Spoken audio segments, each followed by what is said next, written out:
కార్తీక మాసం ప్రతి ఇల్లు ప్రతి గుడి దీపాల వెలుగులతో ఆధ్యాత్మిక శోభ సంతరించుకుంది కదా. నేను ఒక చిన్న మంచి మాట చెప్పాలని ఈ వీడియో చేస్తున్నాను.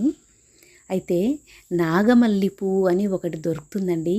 అయితే అది అన్నిట్లాగా తీగలాగా ఉండదు, పెద్ద వృక్షంలాగా ఉంటుంది. ఆ కాండానికి పువ్వులు వస్తాయి, పింక్ కలర్లో ఉంటుంది. అసలు నేను ఎందుకు చెప్పాను ఆ పువ్వు గురించి అంటే, ఆ పువ్వు నిర్మాణం ఎంత అద్భుతమో, ప్రకృతి దిద్దిన అద్భుతం.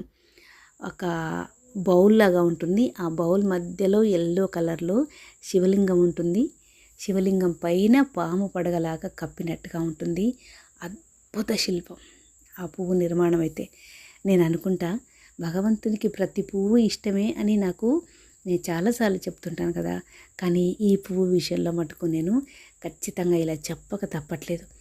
శివుడికి ఆ పువ్వు అంటే చాలా ఇష్టమేమో. ఎంత గొప్పగా తీర్చిదిద్దాడు ఆ పువ్వునైతే. ఎక్కడైనా వీలైతే మీకు కొరియర్లోనైనా సరే తెప్పించుకొని ఈ కార్తీక మాసంలో ఒక్క సోమవారమైనా పెడితే శివయ్య సంతోషిస్తాడని నాకు అనిపిస్తుంది. ఇప్పుడు మనం నవరాత్రులకి కలువ పూలు తెచ్చుకుంటాం కదా, తెప్పించుకుంటాం. ఆంధ్రా నుంచి తెస్తారు మనకి పార్సిల్లో.